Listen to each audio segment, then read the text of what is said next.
Do you want to maximize your success with NCUA? Join Mark Treichel as he shares with you the insider's view on passing your exam with flying colors. The With Flying Colors podcast is sponsored by Credit Union Exam Solutions by Mark Treichel. If you would like to work directly with the Credit Union Exam Solutions team and receive support to optimize your results with NCUA so you save time and money, visit us at marktreichel.com to find out more.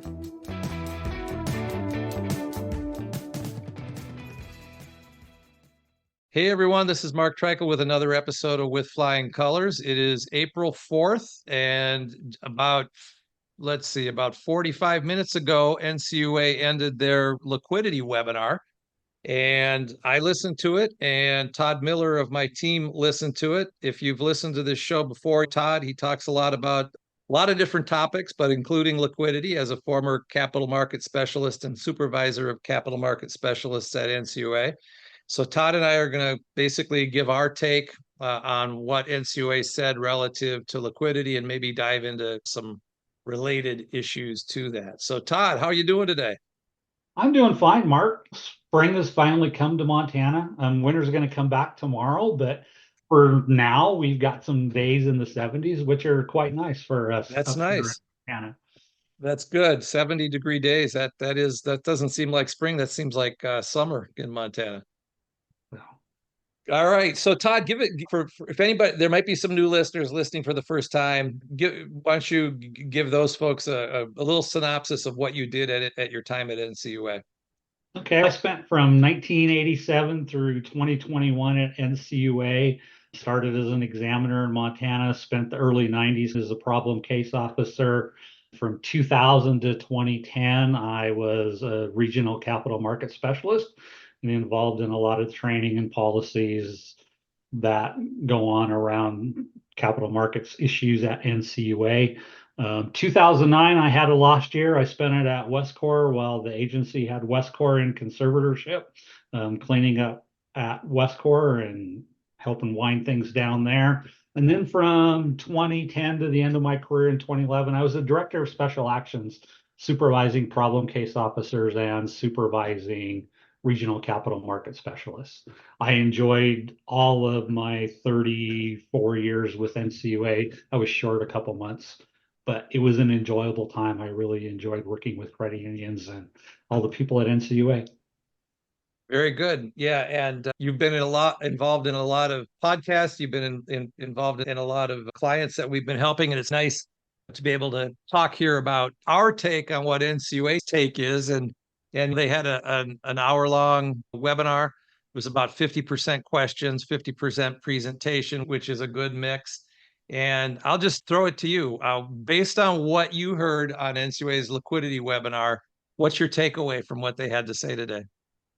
I'm going to throw out maybe three resources first, right at the beginning, because most of what NCUA talked about in the webinar really comes from these three source documents. And really, that's the 2010 Interagency Policy Statement on Funding and Liquidity Risk Management. If people listen to the webinar, that was brought up, especially in the question and answer session, on multiple times.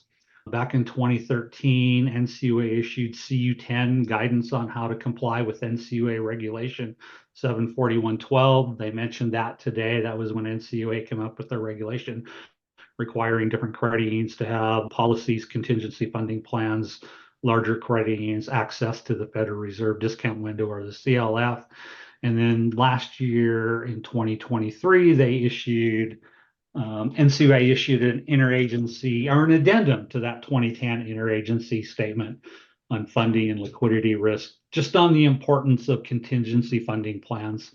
Everything in today's webinar is really just a subset of what was in one of those three documents, primarily that interagency policy statement on funding and liquidity risk management. That was put out in 2010, right after the last financial crisis. Shortly after that, the OCC updated their liquidity handbook in 2012. Those are all really good source documents. Overall, today's seminar or webinar, the way I'd characterize it, is a refresher course on those policy statements. I think they were probably, it may have been more helpful to smaller credit unions than larger credit unions in my mind. They didn't really say anything new to us. There's some specifics we can talk about as we go here. My initial take, this was all primarily a review of those guidance documents that NCUA has issued previously. And I'll put in the show notes, I'll have links to those, all three of those, so that if someone wants to get access to more details, and I'll also probably do a blog on my website that'll have links to that. So if someone's listening and wants to find a quick way to find all three of those, we'll provide that. Yeah, so let's get into the details. What's the first detail that you think's worth highlighting? They talked a lot about cash flow statements in here and cash flow forecasts and triggers for contingency funding plans. They talked about using historical numbers. They talked about using stress numbers. I think that the interesting pieces of all of this is if you go back to the last recession in 2010, 2009, we'll look at 2009. Credit unions deposit space back then were about 55% were money markets and CDs. And then another, that was money market CDs and wholesale funding. Today we're at 52%. There was some big changes in 2022 when rates started rising. I think credit unions were maybe slow to react, or the market changed so fast they couldn't react. So there was these stresses placed on liquidity. We go from a low end rate environment, low cost shares are migrating to higher cost shares.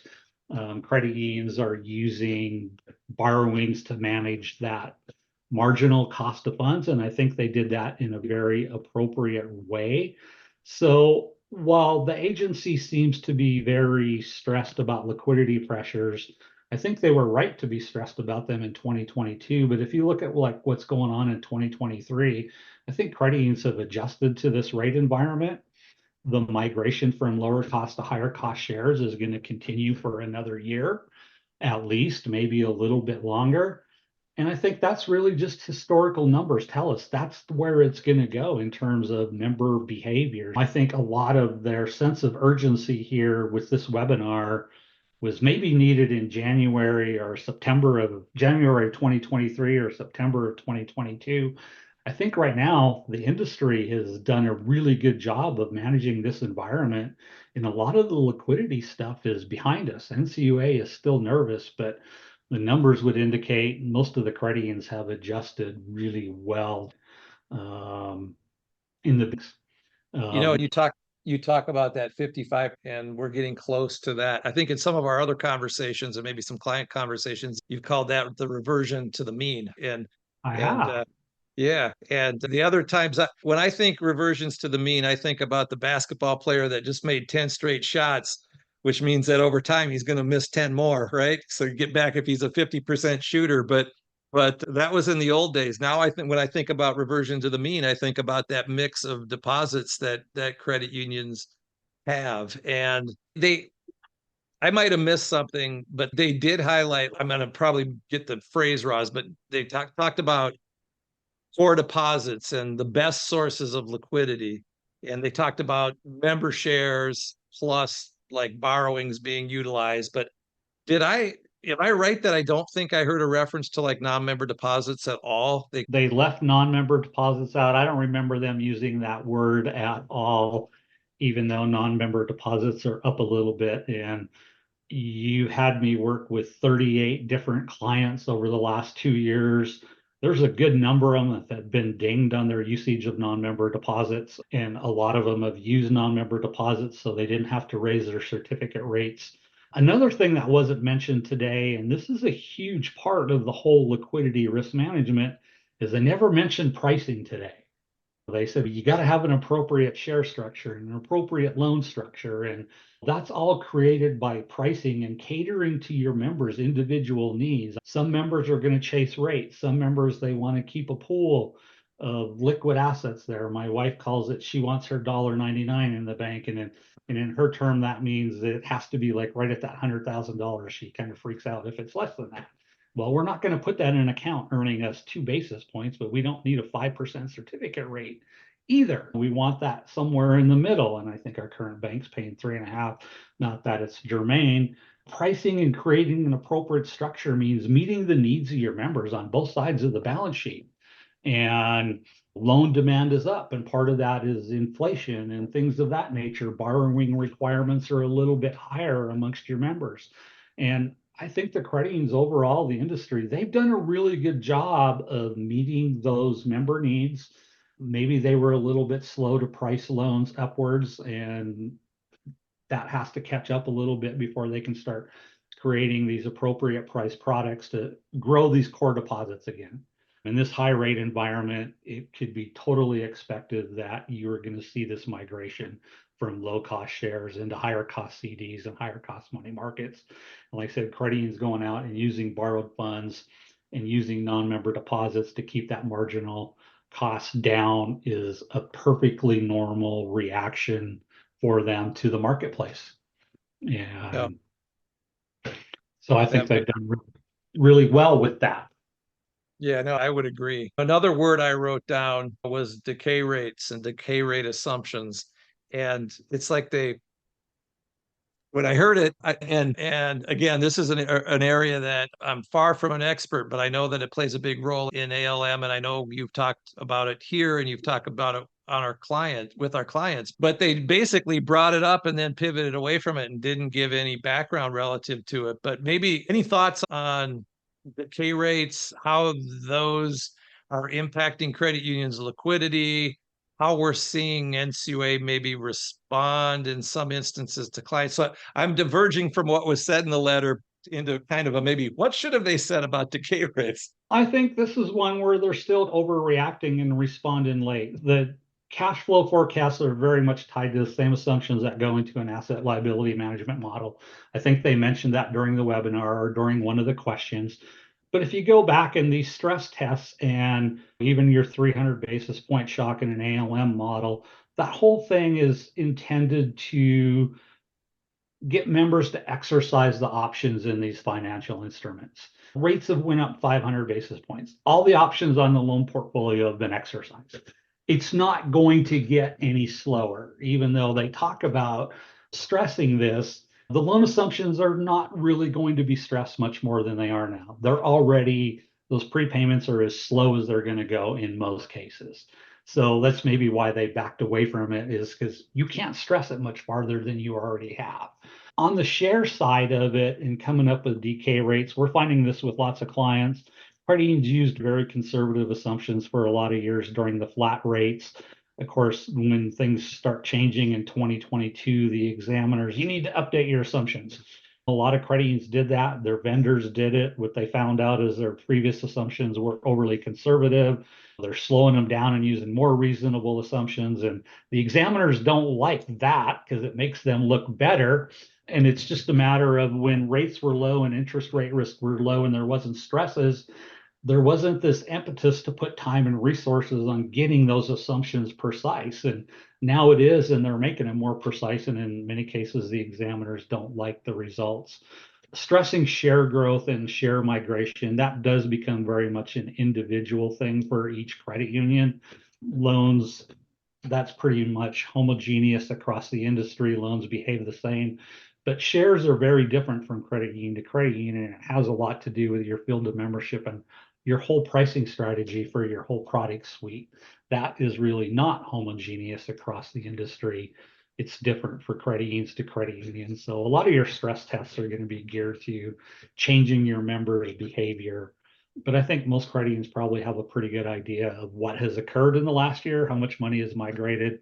And there's going to be a little bit more to migrate. So I don't think the stress is, it's almost if NCUA is behaving, we have another 300 basis point upcoming when we don't. And we're going to be probably staying somewhat flat, or if you believe what everyone else says, rates will start coming down. And that will help folks, and it'll give time for credit unions investments to catch back up. Credit unions really got caught in a trap. Their long-term assets really peaked right at 2021, right before the rate started up. When all that COVID money came in during those flat rates, credit unions went long-term with that, either on their loans or their investments. And then rates shot up on them. And so it made them a little bit harder to reprice assets But I think we're catching up to now that, and the repricing is starting to catch up. When rates went up initially, credit unions were slow to raise those loan rates. They've started to catch that back up. So I think the future is looking good in terms of that. So I guess the biggest variability that we see, and a person in the webinar asked a question about liquidity ratios and the Basel coverage ratio. And their response was, well, there's lots of ratios out there and we have a data dictionary of them. And one thing I think we're finding with our clients is on exams, what's important to the examiners varies a great deal from examiner to examiner. We've got examiners from credit unions that are making up liquidity ratios that are not mentioned anywhere in NCUA's guidance. And we have examiners in larger credit unions think people should be using the Basel coverage ratio. The variations of that are extremely difficult to actually calculate that ratio. So that variations in examiners' impetus, that's a challenge for credit unions. And so they better be just prepared to justify what they're using to measure liquidity versus how an examiner suggests maybe they should. So they should be able to defend what they're doing. They brought up the things with cash flow and they brought up limits a lot. NCUA, they issue all these disclaimers at the start of it. And hey, this is this person's opinion, not the agency's opinion, even though it's the agency's webinar. I find that interesting. But for credit unions, I think one thing that we see that is consistent out there and is where they get criticized for examiners legitimately is looking at liquidity in a rear view mirror. I'll use that term rear view mirror. Is what was our liquidity ratios last month, or where here's our last quarter in, and now we're doing May and looking at ratios that were 45 days old. Realistically, credit unions with your cash flow forecast, you need to be looking and computing your policy limits. What do they look like in your cash flow forecast 6 months from now, and 9 months from now, and a year from now? And managing from a forward-looking space than that. NCUA didn't really use that terminology forward-looking, but that's what liquidity management needs to be, is forward-looking, not looking in a rear view mirror. And I noticed the one or two times they did quote ratios, they quoted ratios that were rear view mirror looks during the webinar. But they inferred with a lot of their emphasis on cash flow forecasts is managing liquidity needs to be a forward-looking process, not looking in our rearview mirror. Yeah, I wrote down I have liquidity measures. I wrote down some of the exact same things you did there. And then a couple other things you said. It's almost as if NCUA is thinking there's going to be another 300 basis point shock, which I would bet against right now. You don't want to bet on where rates are going, but I'm going to bet they might not go down as quick as we thought. They might inch up and probably not, but they're going to go down. Yet the NEV, which as we've discussed in other podcasts, the NEV has weaknesses because it doesn't take into considerations a lot of positives. And it seems like what we're seeing with some of our clients is they're using that and saying, well, if it goes up another 300 basis points, you're going to have these issues and you need to develop a plan. And then adding that to, was it 2 years ago now, NCUA separated the S from the L. You used to have just camel and now it's camels.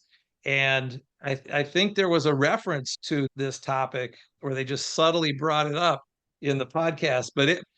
So one last rambling part of this question, which, the Fed had for large institutions, the Fed has their shock test that they do.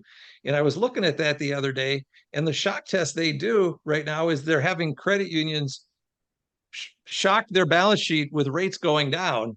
And then at the same time, they got to look at the NEV. And I guess you should have a plan for both directions. But even the Fed is saying, let's test it in this direction. All right. So that's a long rambling statement more than a question. Anything did that trigger any thoughts, Todd? They made one statement and I wrote it down. So this was the whole webinar supposedly on liquidity. But in their discussions on liquidity, they brought up the fact that the NCUA supervisory test is not how credit unions should manage their interest rate risk. And I wrote it down because I don't know how many clients we have, but we have multiple clients that have gotten doors to reduce interest rate risk on the basis of that NCUA supervisory test measure. Those are the words that are in their document of resolution. And publicly, they've said this on many webinars. And last year, when they got rid of the extreme interest rate risk, they said credit unions don't manage to our NCUA supervisory test, but they keep writing doors to credit unions that says that is going to be our measurement, is our NCUA supervisory test. So no matter how many times they say it to the public, their examiners don't. The message isn't filtering down to their field staff, put it that way. That's what you'd always hear when I was at NCUA. You'd hear that from when you'd go to GAC and you'd get in a meet and greet line, and the NCUA board would chat with them and saying, "Yeah, I heard you say this 6 months ago at the board table, but my examiner's saying the exact opposite." And then they'd come back and we'd have a little discussion on it. But and the other thing too, so think about that statement and your earlier statement about the disclaimer at the front, right? So if a credit union is going to cite what was said at this webinar, the examiner might say at the beginning, we came to a disclosure, it was just the opinion of those people at the table. And that's not really what it should be. They are the government, they are speaking for the government. And the webinar was kicked off by the chairman of the agency, who, if this was face to face, would be sitting right there, and people should be able to rely on it. But like you said, the statement is incongruent with what we're seeing in exams. So I'll just leave it at that. Yeah, and I'm sure there's more than a few examiners were listening to the webinar. I didn't keep track until they were like just about done with the questions. And then I looked up and there was 1,220 participants on. And some of them were probably dropping off already at the one time I chose to look. But I do know examiners, especially the subject matter type experts and the RCMSs, they're given time to listen to the webinars. They don't all listen to them, but certainly a fair number of them do. They hear this, but there's lots of ways for it to trickle down, and just sometimes it doesn't seem to be the case. They never said during this webinar that borrowing is bad. They never said non-member deposits are bad. But amongst our clients, they certainly get treated as if borrowing and non-member deposits are frowned upon. We're getting findings indoors to reverse the trend in your core deposit migration and use less borrowings and use less non-member deposits. And examiners don't seem to think that there's a cost to that, but there is, because that means you're raising the cost to your whole entire deposit base, which is sometimes much more than the cost to borrow or use non-member deposits. And yes, credit unions shouldn't be using those funding sources without a plan. But most of them, even our clients that we've talked to, a lot of them, that is part of their plan. And it's an active strategy to not raise their funding costs and then maintain their capital and maintain their earnings. And some examiners, they're still just nervous. And like I said at the beginning, I think in some ways they're reacting to liquidity events in 2022 rather than what went on in 2023. The industry seems to have adjusted really well to this rising in rate environment over time. And time heals a lot of wounds, is I think something I've heard you say many times. It's not something I've said, but I've gotten that from you. And I think that's where we're at, where the industry is at, is they've adjusted to these high rates. And yes, there's going to be some more adjustments to come yet, and there is going to be some more migration from core deposits to other share types. But I think that's all part of a reversion to historical means. Their members are still adjusting to these high rates as well. We're all adjusting to it a little bit slow. And I'm sure even when rates start going down, whatever date the Fed decides that's going to start to occur, I think you'll still see a lag where there are still going to be credit unions that are going to be having to raise deposit rates even when rates start falling. Right. Just right size themselves to their funding needs and their members' needs. Just as we were chatting, one of the Federal Reserve folks, one of the districts came out and said, "I don't think we're going to drop rates at all this year." So that, and by the way, the market went down right after he said it. It'll impact rates a little bit. So from a bank deposit side, I would be fine if rates don't go down. Right. Yeah. I don't know. All those retirement account balances have grown really fast in the last 6 months. And that's part of the economic challenge. Getting off topic here, but the white collar worker and those who are well off economically are doing better than the folks that are having to pay their grocery bills gone up 10%, then 20%, then another 20%. And then we get excited that it's only growing at 3%. But yeah, it's of that new inflated rate. And those folks are struggling right now. And it's going to impact credit unions in a lot of ways. And like you've said in some other podcasts that one of the reasons share growth has disappeared is because they're paying for their food, they're paying for their gas to get to work instead of putting it into the credit union. Yeah, I see it just, and I belong to a couple of volunteer clubs where you pay dues, and we've seen over the last few years where people have stepped away or have complained about just $150 a year for dues. It's, wait, that's a big bill for me right now. So there is that segment of the population, and I think it's bigger than a lot of people suspect. It was last fall or maybe early this spring, the Federal Reserve had their annual little article out of how many people can meet an expense of, I don't know what it was, $400 or something like $400, that. yeah. And it's a huge percentage of people can't. That's why that loan demand is out there in the industry is, even though the inflation is down, it's real and it's impacted a lot of people's budgets. No doubt, no doubt. I'm looking back to my list of notes. Two things. When we were talking about ratios, just cash to assets or cash to shares, there was reference to that. There was reference to loan to assets. Yeah, we've become acquainted with some state laws that say you need to have X%, which seems like a higher percent than any credit union might want to have on the books. But I've also seen some situations where credit unions are being encouraged to increase their cash balance. There is no perfect measure, but when I throw that out there, Todd, does it trigger anything in your head? I think NCUA is a little nervous about it in 2022 across the industry. Cash and short-term assets were down to 10%, which is, I think, the lowest. I have numbers here in front of me going back to 2000. That's the lowest it was ever in 2022. And virtually the highest it ever was in 2020 at 18. So it dropped just tremendously. And Okay. then it ended 2023 at 11%, which is still below historical norms where it used to run 13, 15. Part of that, though, is I think credit unions have actually just gotten more analytic about how much cash do you actually need. And we've seen that after the last recession from 2010 on, at least in the Western region, there was a lot of credit unions were tracking daily deposit volatility and things of that nature. And really, when they go through those exercises, there's a lot of the larger credit unions, they really only need 3 to 6% to handle a couple standard deviations of daily deposit. So in the absence of ways to measure how much liquidity they should have, I think the industry as a whole has just carried a lot of excess. That's a And great point. Yeah, the more credit unions digest the data that they have, the more NCUA pushes the need to have a good estimate of what your needs are looking forward. The tighter you can get, the closer you can get to reality, which then allows you to trim a few percentages off of cash. That makes sense. you can manage your risk a little bit more efficiently and allocate it where it best generates rewards for you.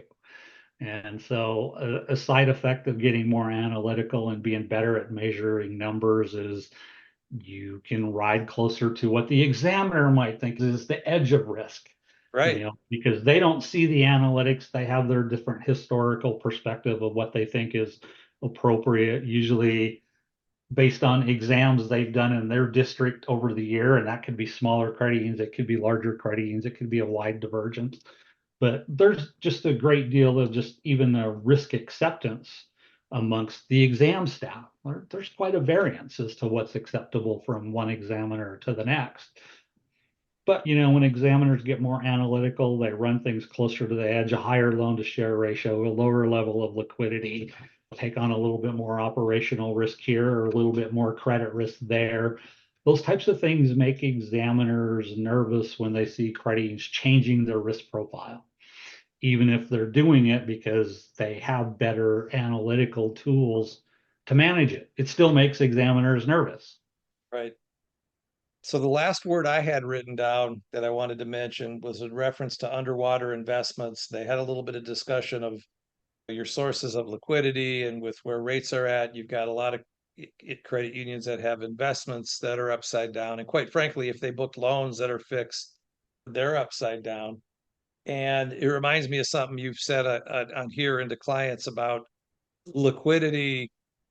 Liquidity can maybe turn into a I'm going to get this wrong, but here's what it is in my head. Liquidity can be turned into some sort of liquidity event if you have problems with your asset quality, right? So if you lose the ability to hold those underwater assets, or you start having loan losses in a way that it's eating up your flexibility and your cash, that can exacerbate a liquidity event or a liquidity issue. Credit unions with adequate capital, well capitalized, and decent asset quality are always going to be able to go to the wholesale markets and get liquidity. It's never going to be an issue. I mentioned the whole interagency policy statement that was issued back in 2010. That actually has a whole section on credit unions that have falling capital and fall into PCA, that they need better contingency funding plans. So it breaks them out whole separately. We do have, I think, at least one client that has some capital challenges that has to post physical collateral. They haven't been cut off, but they've been asked to post physical collateral just because of where they're at. That's a warning sign. But in general, a well-capitalized credit union, you're sitting here 8-9% and your delinquency and charge-offs are under control. You are going to be able to go to the second wholesale markets and get liquidity at a reasonable market cost. That's a good thing for that credit union. That's a good thing for the industry. It's a good thing for the insurance fund, because that's where most credit unions are at. There may be examiners who beat them up a little bit more than you and I would like from the side of the table that we sit on now, but you're right. They're going to be able to get access. Like I said, overall, I think the industry in 2023 has responded to liquidity events and the current market conditions very well. And their liquidity is pretty well managed. Yes, core deposits are still going out the door, or they're finding their way into certificates of deposit. Maybe they're going to another institution who's paying a higher CD rate down the road. Credit unions have been able to utilize that wholesale funding, borrowings, and increasingly non-member deposits to manage through that, because they see this as something that we have to manage through for 18 months or 12 months or whatever the case may be. And so their whole utilization of those wholesale funding sources is perfectly reasonable. It helps them maintain profitability as they right size those member share offerings. So I see it as a positive thing. Yeah, me too. It's a tool in their toolbox. So anything that else you want to highlight before we wrap up today, Todd? Anything we missed? No, I'll just reiterate this whole webinar. It was just subsets of what was in that interagency policy statement issued back in 2010. There's really nothing new under the sun in terms of how you go and manage this. Yes, you can get more sophisticated with how you create these cash flows, and you can get more sophisticated about your stress test. But really, liquidity management is really about these cash flow forecasts and managing down the road, not looking behind you, but having a forward-looking mirror. And how do you best serve your members? I thought overall the webinar was maybe better than some that NCUA have done. I don't know that larger credit unions would have benefited from listening to it. Maybe some of the smaller ones have. I've seen it more as a good refresher course on some of these principles. They didn't give you a lot of specifics, but regulators tend to not do that in webinars. That's a fact. That's a fact. We've seen that. We lived it when we were there, and we see it from a different angle right now. And I would agree, it was better than the average as far as information. I always ask at least one question on these webinars just to see if they'll answer it. I don't know. I may be about 1 for 10 right now over the last. Yeah, I think I'm like 1 for 15. I'm gonna log in as, I don't know, Johnny Rockets or something next time, so they can't tell it's me. I haven't thought about doing that. But yeah, it might change the results if we do that. They figure if we ask the question, it might be a loaded one. Yeah, sometimes I ask benign ones that should be easy to answer, and they still don't. They see my name and say, nope, not you, Todd. Yeah, that's right. Yeah, that's right. We're going to answer all the credit union questions first. All right, Todd, thank you so much for your time and listening to that hour and sharing your thoughts with our audience here today. I appreciate it. Have a great day, Mark. You too, Todd, and listeners, I want to thank you for listening. I hope you'll listen again soon. Mark Treichel signing off with Flying Colors.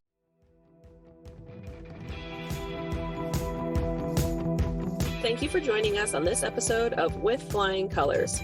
Subscribe on your favorite podcast app to hear future episodes where subject matter experts of all varieties will provide tips on how to achieve success with NCUA. If you would like to learn more about how we assist credit unions, check out our services at marktreichel.com.